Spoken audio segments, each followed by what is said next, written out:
Hey everybody, here we have a Centurion match on Northwest, platooned up with Kang Dang in his 430 variant 2 and Dandy in his 5355. This ends up being a pretty close run game, pretty long game as well, so let's see how it plays out.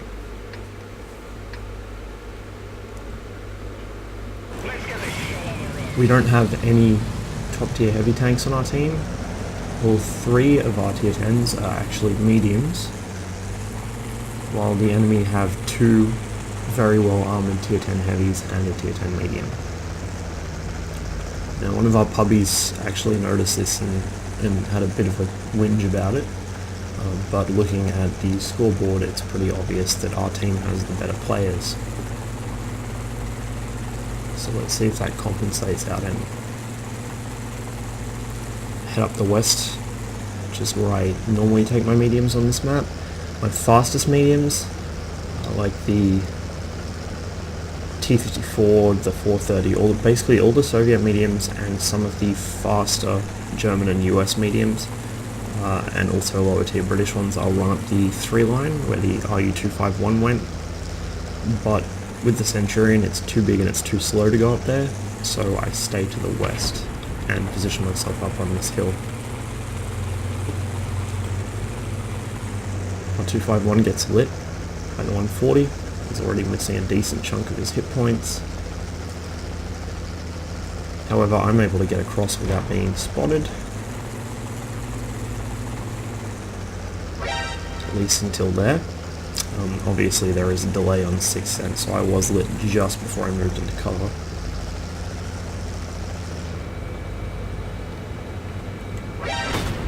Take a quick shot at the 140, who's still exposed after trying to shoot 251. RE50M joins me up here, and then boom, the JT manages to rack the ISU. That's a pretty good start.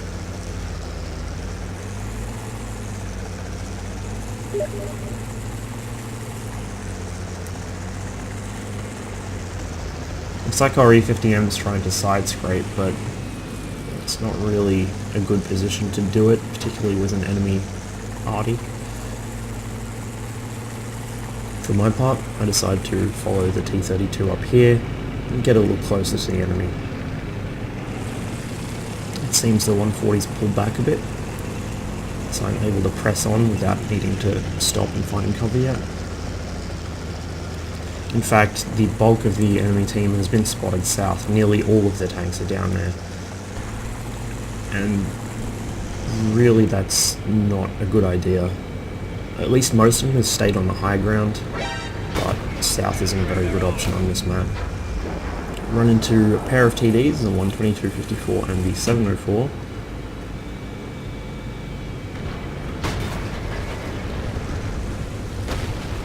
The E50M takes a big hit from the 704, which buys me time to pop out and put one into his face. As you can see, I didn't go for the front armor there, I went for the little angled shoulder. It was just at a better angle to me, so I had a better chance of penning that.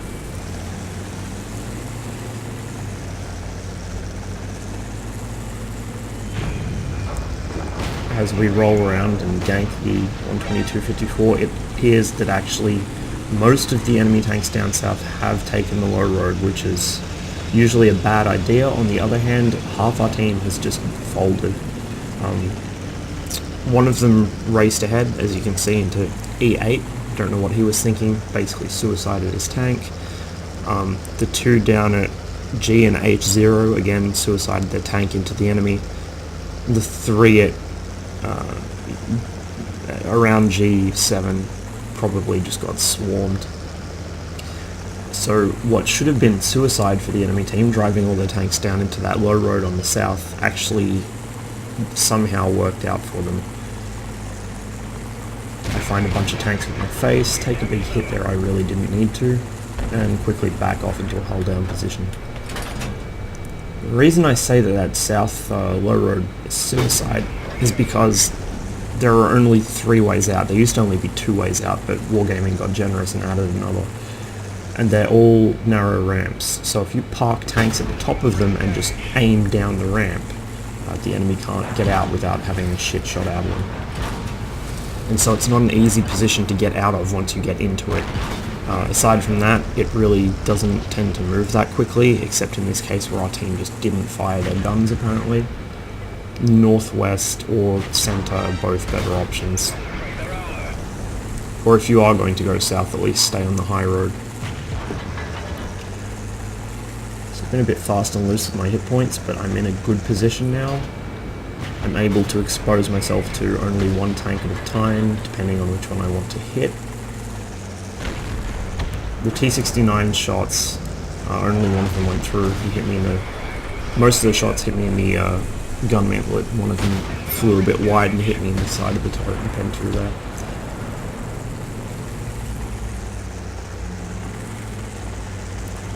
IS-4 rolls up, broadside, able to get a shot into him. His shot bounces. Unfortunately, the IS-7 starts getting brave.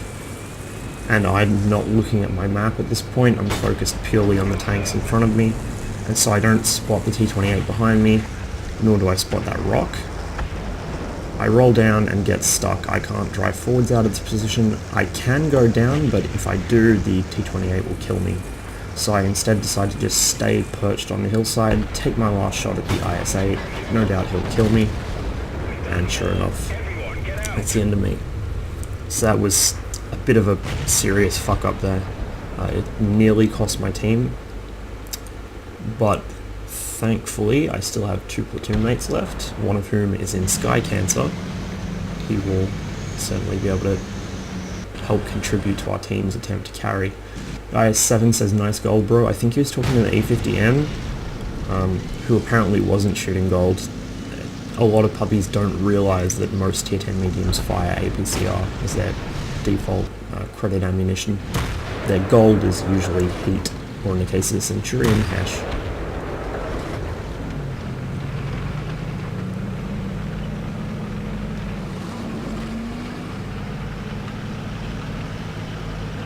.5120 has the most painful reverse speed. I thought that thing could back up faster than that. Apparently I was wrong. Then again, judging by his stats, it is actually possible he has a less than 100% crew in that.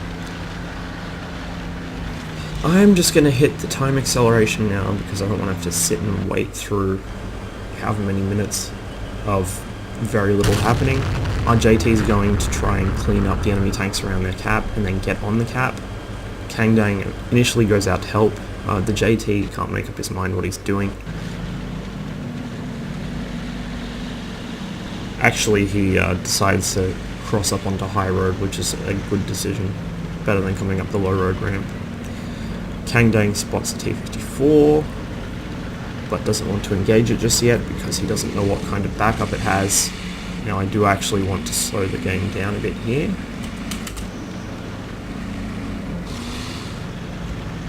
Watch this. This is brilliant. T-54 is spotted, he's going for the 5120 who he can one-shot.